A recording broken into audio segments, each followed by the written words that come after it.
공천에서 탈락한 민주당 현역 의원들은 지금 공천 탈락 얘기 들으면 문재인 전 대통령한테 전화한다잖아요. 거기서 화를 내고 좀 도와주십시오. 내가 어떻게 하면 좋겠습니까? 뭐 이런 얘기를 했다고 일부 공개적으로 발언을 하는 사람도 있습니다. 그중에 한 사람입니다. 이재명 대표 면전에서 의원총회 열리던 날 혁신이 가죽을 벗기는 거라고요? 그럼 죄송합니다. 그분 표현이에요.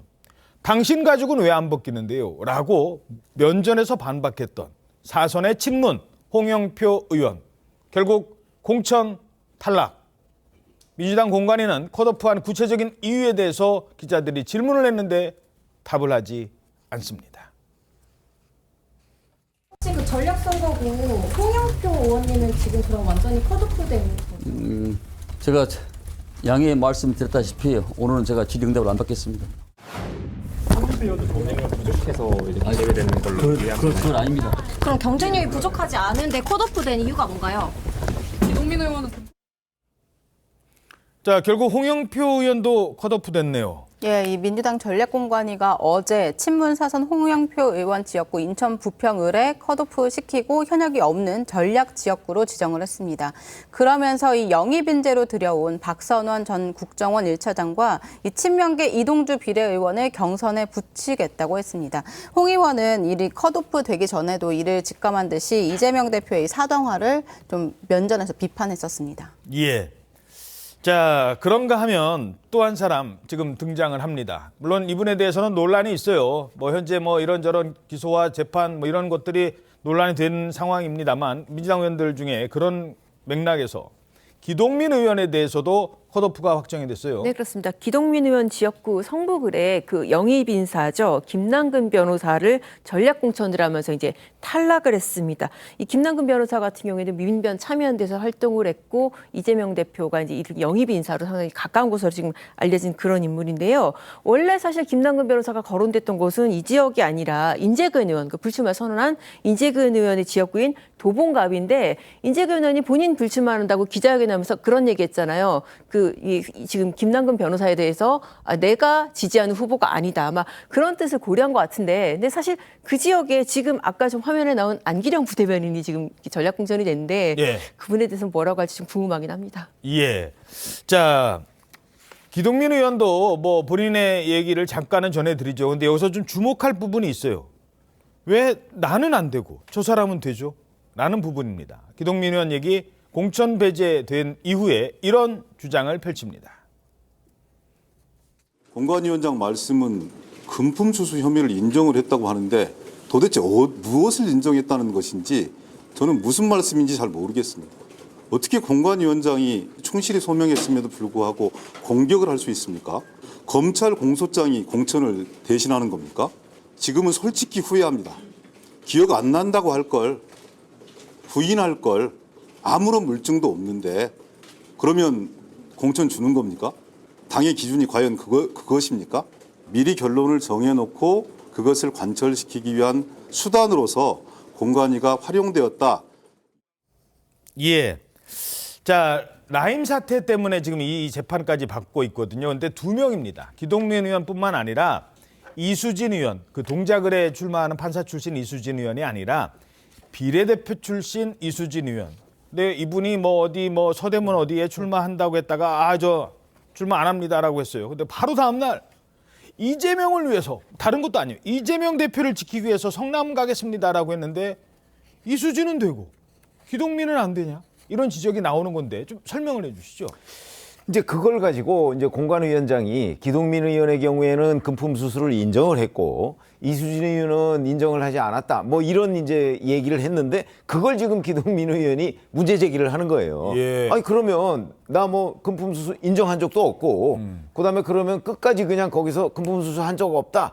이렇게 얘기를 하면 그럼 공천 줄 거냐? 이 얘기를 하고 있는 거거든요. 그러니까 똑같은 기준이어야 된다. 근데 왜 그 라임으로부터 금품 수수 의혹을 받는 기동민은 아예 경선 기회도 갖지 못하고 비례 이수진 의원은 경선 기회는 갖게 되는, 이게 도대체 공평한 거냐? 이 문제 제기를 하고 있는 거죠. 근데 제가 보기에도 그걸 두 사람은 적어도 이 문제에 관한 아마 하나의 기준으로 저는 처리가 됐어야 된다. 이렇게 봅니다. 두 사람 다 공천 탈락이 되든가 아니면 둘 다 경선까지는 갈 수 있도록 되든가 이렇게 돼야 되는 거지. 한 사람은 이렇게 두고 그러니까 이제 우리가 자꾸 다른 분석을 하게 되는 거예요. 다른 분석이란? 그러니까 그거는 이수진 의원은 비례 이수진 의원은 친명이니까 경선 붙여줬고 여기는 김근택이고 비명이니까 아예 컷오프한 것 아니냐. 이렇게 분석을 할 수밖에 없는 거죠. 왜냐하면 기준이 다르니까.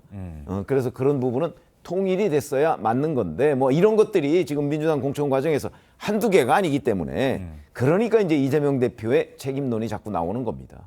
자, 일각에서는 이런 지적도 나와요. 자, 이 기준이 되고 판단을 하는 사람이 정작 이재명 대표가 정작 본인도 나보다 더 많은 수의 재판을 받고 있지 않느냐. 이래서 일관성이 없는 거다라는 주장도 있습니다. 그렇습니다. 사실 제가 이제 재판을 취재하는 입장에서는 혐의의 개수라든지 중대성, 물론 이제 앞으로 재판 결과는 나와봐야 되겠지만은 그런 측면으로만 비교하면 제일 큰 사람이 이재명 대표거든요. 아까 그 뇌물수수, 그러니까 금품수수 같은 경우에도 라임 관련해서 이렇게 한 사건에서 같은 사람한테 금품을 받은 혐의로 기소된 두 사람이 한 사람은 떨어지고 한 사람 붙는다. 이게 정말 참 납득할 수 없는 기준이긴 합니다. 뭐 액수로 봐서 뭐 일단은 공소장에 적힌 액수가 뭐 기동민 의원 같은 경우에는 1억 원 그리고 이수진 의원은 500만 원 뭐 그렇다고는 하지만은 사실 그렇게 액수 기준으로 보자면은 뇌물수수의 액수 기준으로 보자면은 이재명 대표 같은 경우에 적어도 공소장에 적힌 뇌물 액수는 성남 FC 관련해서 제3자 뇌물이 133억이거든요. 어허. 그리고 이제 대장동 배임 액수는 뭐 수천억에 달하고 그런 혐의고 그렇습니다. 공소장 내용입니다만. 네, 공소장 내용이고 재판에서 실제 그런지는 가려져야겠지만은 어쨌든 다 다른 의원들도 결과는 안 나고 재판을 받는 입장이잖아요. 무죄추정의 원칙 적용하려면 똑같이 적용해야 된다. 의원들 입장에서는 충분히 그런 주장할 수 있을 것 같습니다. 예, 물론 기동민 의원도 그리고 이수진 의원도 본인의 혐의 재판에 대해서는 전혀 사실이 아니다. 본인은 무죄다라고 주장하고 있다는 점도 말씀을 드리죠. 어찌됐건 이런 잡음이 들린다는 겁니다. 자, 그렇다면 앞으로 민주당은 어떻게 될까? 아무 일 없었다는 것처럼 조용히 총선까지 그냥 갈 수 있을까? 글쎄요. 오늘자 경향신문 오면입니다. 홍영표 배제, 비명계 탈당 후 연대 현실화되나? 자, 이제 공선 탈락한 사람 중에 홍영표까지 있어요. 좌장까지 포함이 됐습니다. 이 사람들 어떻게 될까? 자, 한송원 기자, 연대 가능성이 커지고 있다. 무슨 얘기입니까? 예, 당내에서는 이 홍영표 의원이 탈당하고 서른 의원 등이 세력화를 도모 중인 이 민주연대에 합류할 거란 관측이 나왔습니다. 이 홍영표 의원은 이재명 사당화에 맞서 싸우겠다고 하면서 이 새로운 정치를 고민하는 분들과 이 뜻을 세우겠다고 했었죠. 이 아무래도 이 본격적인 새 결집을 시사한 것으로 보입니다. 이 홍 의원을 중심으로 비명계 의원들은 민주연대 모임 구성을 추진하고 있는 건데요. 여기에는 이 친문 인사 5명에서 10명가량이 이 비슷한 논의를 하고 있는 걸로 알려졌습니다. 그리고 하지만 이들이 이 집단 탈당을 해서 이낙연 대표가 이끄는 이 새로운 미래와 연대하는 방안도 이 검토 중이라고 합니다. 여기저기서 지금 이분들 기호 3번 때문에라도 손짓 받고 있어요. 이 상황 민주당에서는 어떻게 지켜보십니까?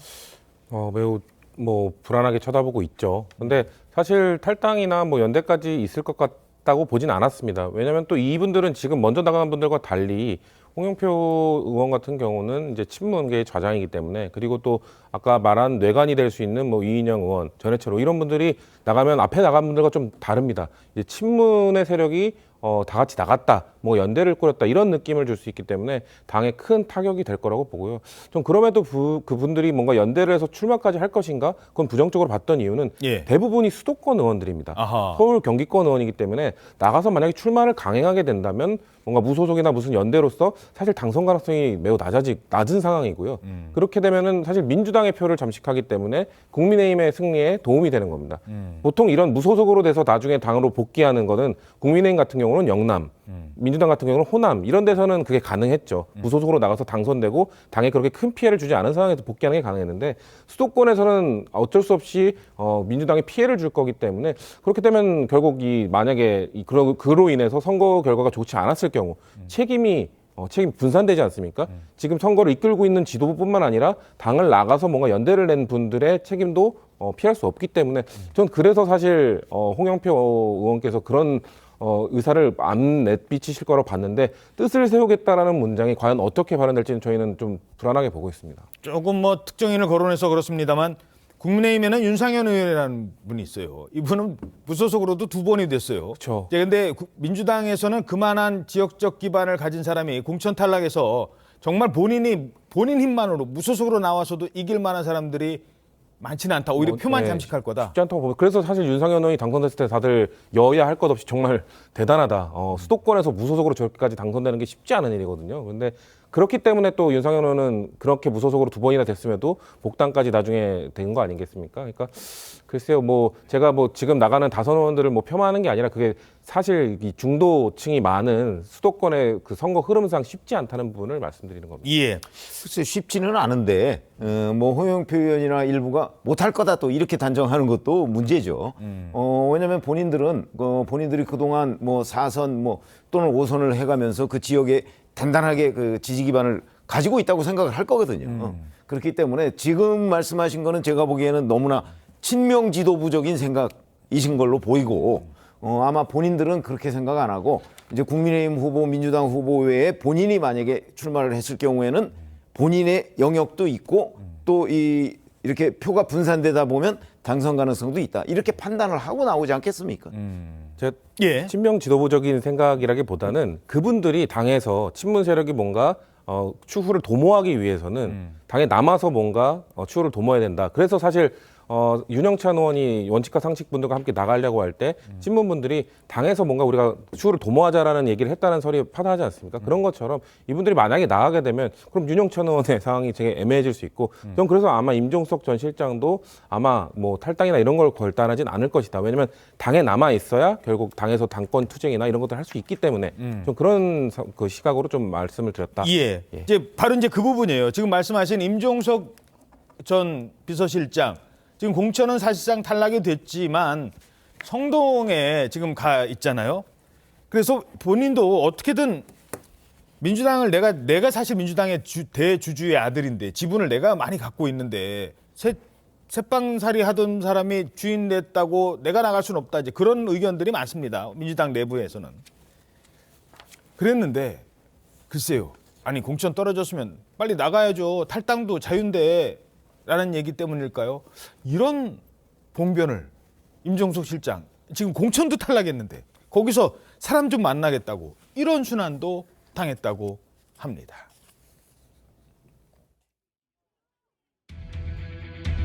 간절한 마음 한 가지일 거라고 생각합니다. 이 간절한 마음을 당 지도부에서 저는 받아주셨으면 합니다. 이야기를 하고 있습니다. 성동에 말뚝 박았습니까? 성동에 말뚝 박았어요? 당신들이 지금까지 싸움을 제대로 한 적 있냐고.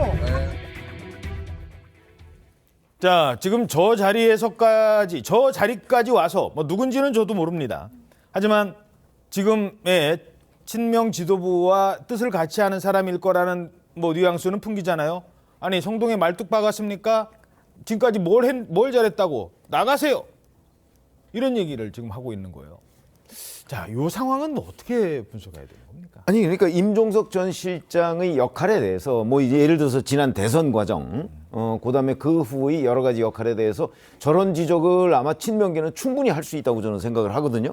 그러니까 이른바 이제 이재명 대표에 대한 강성 지지층 입장에서 본다면, 자 이제 그 사람들은 이재명 대표가 홀로 윤석열 대통령에 맞서서 열심히 싸웠는데 당에서 그 친문 그 뭐 좌장이니 뭐니 이렇게 얘기하는 사람들이 별로 도와준 적이 없다. 결국 이재명 대표는 뭐 제명인의 마을이니 뭐 개딸이니 뭐 하는 사람들과 그 힘을 합쳐서 외롭게 싸웠다. 이제 그런 생각을 가지고 있을 거예요. 그런 사람 입장에서 본다면 임종석 전 실장의 공천 탈락은 당연하게 받아들이겠죠. 저는 그렇게 봅니다. 그러니까 민주당에도 지금 민주당 지지자들도 아 임종석 전 실장 참 안타깝다고 얘기하는 사람도 있지만 적어도 민주당의 주류를 구성할 것으로 예상되는 친명계 지지자들은 임종석 전 실장에 대해서 뭐 이 중성동갑이 뭐 당신의 무슨 개인적인 사유지냐 뭐 이렇게 얘기를 할 가능성이 대단히 높기 때문에 그래서 저는 사실은 아까 말씀하셨듯이 뭐 당에 남아서 뭐 투쟁 이런 얘기하는 게 현실 정치에서는 무의미하다고 봅니다.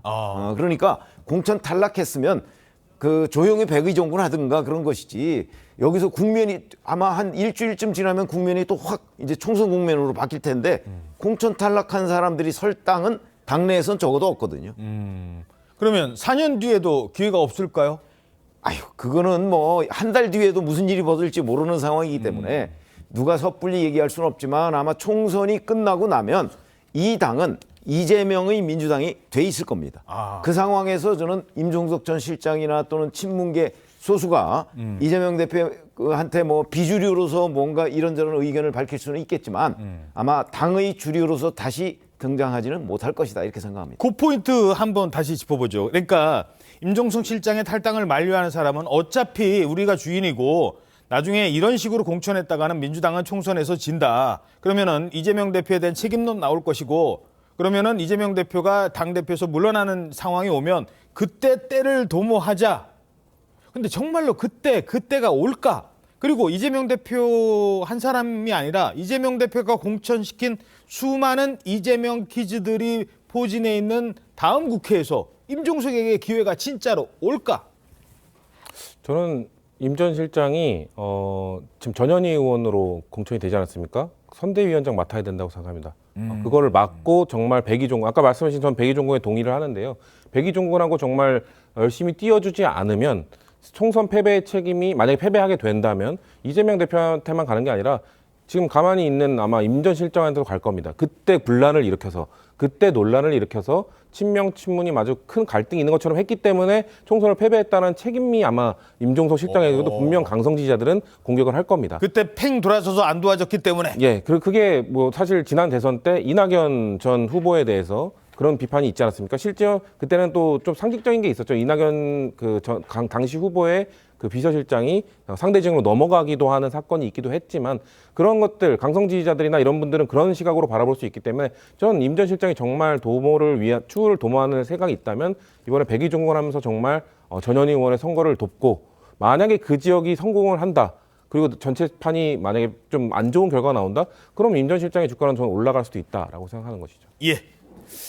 자, 그러면서 임종석도 아웃, 그리고 뭐 다른 많은 사람들 홍영표도 아웃. 그러면 누구인데 도대체? 이게 물론 뭐 친명계 분들이야 아직 알려지지 않은 분들이 많으니까 이제 시청자 여러분들이 알만한 사람들 중에서는 이 3명 있잖아요. 여전사 3인방. 그 중에 추미애, 이현주는 아직 공천 못 받았습니다. 어디로 갈지 안 정해졌어요. 전현희만 받았죠. 자, 그렇다면 과연 추미애는 민주당의 독일까 득일까? 이게 경향신문에서도 이런 분석을 한다니까요. 지금 민주당 내부에서도 추미애가 과연 독일까 득이 될까? 이현주가 과연 민주당의 지금 총선 승리에 득이 될까? 그 얘기입니다. 그래서 서울로 간다고 했는데 아무리 돌려봐도 뭐 어떻게 됐는지 모르겠습니다만 일단 서울은 아니라고 합니다. 나머지 두 분은 지방으로 갑니까? 수도권에서 전략공천 됩니까? 서울은 아닌 것 같고요. 아마 수도권에서 하실 수 있을 것 같습니다. 두 분이요? 네. 예를 들어 추미애 의원 같은 경우에는 나경원 의원과 붙는다 이런 얘기가 있었는데. 네, 그것은 당의 여러 가지 지금 처한 상황과 추 대표의 여러 가지 경쟁력을 고려해서 동작보다는 다른 지역으로 가시는 게 저희들이. 자, 지금 물론 이건 아직 오늘 발표를 한대요. 아직 발표가 안 됐습니다만 현재까지 언론의 취재에 의하면 하남 얘기가 나오고 용인 얘기가 나오네요. 예, 맞습니다. 이 민주당이 현재까지는 이 추미애 전 장관을 수도권 중 험지, 하남 지역에 전략 공천하기로 가닥을 잡은 것으로 알려졌습니다. 이 추미애 전 장관이 이 전직 당대표이자 법무장관이었던 만큼 경기 하남에 공천하는 방안에 이 지도부 뜻이 모였다고 합니다. 그렇군요. 예, 그리고 이현주 전 의원 같은 경우에는 이탄희 의원 불출마로 공석이 된 경기 용인 정 지역에 나가서 경선할 것으로 보입니다. 이 민주당 내에서도 이현주 전 의원 용인 갑 이 전략 공천설에 우려를 포함하면서 이 의원을 용인 정으로 바꿔서 경선을 붙이는 방안을 유력하게 검토하고 있다고 합니다. 지병목 의원님, 네. 그 추미애 장관이 제일 관심이 높으니까 네. 추미애 전 장관 왜 동작을 피해갈까요? 추미애 전 장관을 넣어서 경쟁력 조사를 민주당에서 아주 여러 군데 했죠. 예. 아마 언론에 보도된 것만 종합해봐도 우선 중성동갑도 있고 동작을도 있고 심지어는 뭐 그 송파갑까지도 넣어서 조사를 해봤다고 하고 뭐 여러 군데가 있습니다. 그런데 그런 데에서 어느 하나도 지금 추미애 전 장관의 제가 판단컨대는 아마 경쟁력 있는 후보로 나오지 않았기 때문에 이제 수도권으로 빼는 것으로 이렇게 판단이 됩니다. 그래서 뭐 경기 하남하고 추미애 전 장관하고 무슨 아무런 연고가 없거든요. 그런데 아마 경기 하남 정도가 이제 거기에 뭐 국민의힘 후보가 비교적 뭐 약체다 아마 이런 생각으로 한 것이 아닌가 이렇게 판단이 되고요. 민주당 판단은 민주당 판단이죠, 그러니까. 그래서 이제 추미애 전 장관의 경우에는 서울에서는 어디에서도 경쟁력이 없다는 판단을 한 것이 아닌가. 저는 이렇게 생각을 합니다. 예. 과연 민주당 내에서도 이게 확장력이 있는 공천인가, 많은 사람들한테 감동을 줄 수 있는 공천인가, 관심을 끌 수 있는 공천인가에 대한 의견이 분분하지 않습니까? 어떻게 보세요? 전 좀 이른바 여전사 3인방이라고 하지 않습니까? 이 세 분이 좀 전 다른 부분이 있다고 봅니다. 여전사 3인방은 묶여 있지만 예를 들면 전현희 전 의원 같은 경우는 강남 을에서도 당선이 된 적이 있을 정도로 저는 중도 확장성이 있는 분이라고 생각합니다. 그리고 이분이 전사의 이미지를 갖게 된 거는 문재인 정부 말기에 이 국민권익위원장이 된 이후에 윤석열 정부의 좀 탄압을 받았다라는 이미지, 그걸 견뎌냈다는 이미지로 전사 이미지가 된 것 아닙니까? 그렇기 때문에 이분은 저는 수도권에서도 충분히 경쟁력이 있다고 보지만요. 나머지 두 분은 뭔가 좀 강성 지지층이 어필하는 공격형 스타일이기 때문에 과연 수도권에서 확장성이 있을까? 저는 그거에 대해서 지금 당에서도 우려를 표하는 분들이 많은 거라고 보고요. 저는 추미애 전 장관이 혹시 하남에 대한 공천 제안을 받아도 당연히 거절해야 된다고 생각합니다. 왜냐하면은 분명 송파갑을 제안받았을 때 체급이 맞지 않다. 상대 후보와 나는 체급이 맞지 않다라는 표현을 하지 않았습니까? 하남에 지금 방금 말씀하신 것처럼 국민의 후보가 좀 약체일 경우에 체급이 맞지 않은 것 아닙니까? 본인의 말을 일치시키기 위해서는 혹시나 하남의 제안을 받으면 그 자리는 다른 민주당의 영입인재라든지 정치 신인들에게 기회를 줘야 되지 추미애 전 장관이 나서도 안 된다고 생각을 하고요. 용인정 지역에 지금 뭐 이현주 전 의원이 고려되는 이유는 아까 우리가 앞서 리포팅에서 봤듯이 그 지역이 지금 일반 여론조사 100%로 갔습니다. 그리고 거기에 이재명 대표의 측근도 가 있죠. 그런 상황에서는 이제 어떻게 보면 이현주 의원의 그 인지도가 높기 때문에 1번 여론조사에서는 먹힐 수 있다라는 생각으로 아마 그 지역을 고려하는 것 같은데 글쎄요, 저는 역시나 그 용인정 지역 역시 수도권 중도층의 표심이 높은 곳이기 때문에 단순히 인지도가 높다고 해서 소구력이 있을까? 저는 좀 그런 부분들에 대해서 일부 부정적으로 보는 분들이 많은 걸로 알고 있습니다. 자, 여전사 3인방, 뭐 언론에서 표현입니다만 화면 다시 한번 보여주시겠습니까? 이 세 분의 특징이 있는데 아까 이제 말씀하신 그 내용이에요. 가운데에 계신 전현희 위원장은 그러니까 전사라는 게 뭐예요? 그러니까 창도 들어야 되고 방패도 들어야 되잖아요. 전현희 가운데에 보이는 전현희 위원장은 방패가 좀 잘 어울려요. 이 전사라고 해도 그동안 윤석열 정부의 권익위원장 마지막 남아 있으면서 좀 본인이 좀 어떻게 보면 핍박을 받았다 이런 쪽으로 지금 본인을 이제 홍보하고 뭐 논란은 있습니다만 그런 이미지예요. 근데 나머지 두 분은 창해요. 마구 찔러댑니다. 근데 그 찔리는 사람들이요, 뭐 가슴 뭐 옆에 있는 지지자들이 속 시원할지 모르겠지만 옆에서 지켜본 사람들은 좀 너무하는 거 아니야? 뭐 이런 생각도 들거든요. 근데 저분들이 전사로서 나간다. 어떻게 보십니까? 예, 그래서 사실 지금 이제 성 부위원장도 말씀하셨지만은 중도층에는 좀 한계가 있다. 이제 그런 얘기가 민주당 내부에서도 나오는 게 아닌가 싶습니다. 뭐 그 동작을이라든지 원래 거론됐던 이런 지역들이 그 서울 내에서도 굉장히 좀 만만치 않은 지역들이잖아요. 스윙 보터가 되는 지역들이고 해서 이런 그 거친 언어, 강성의 언어들만으로 과연 그 중도층의 표심을 사로잡고 있을지 상당히 의문이기 때문에 지금 뭐 이런 그 당 내부에서도 회의론이 나온 게 아닌가 싶습니다. 예, 알겠습니다.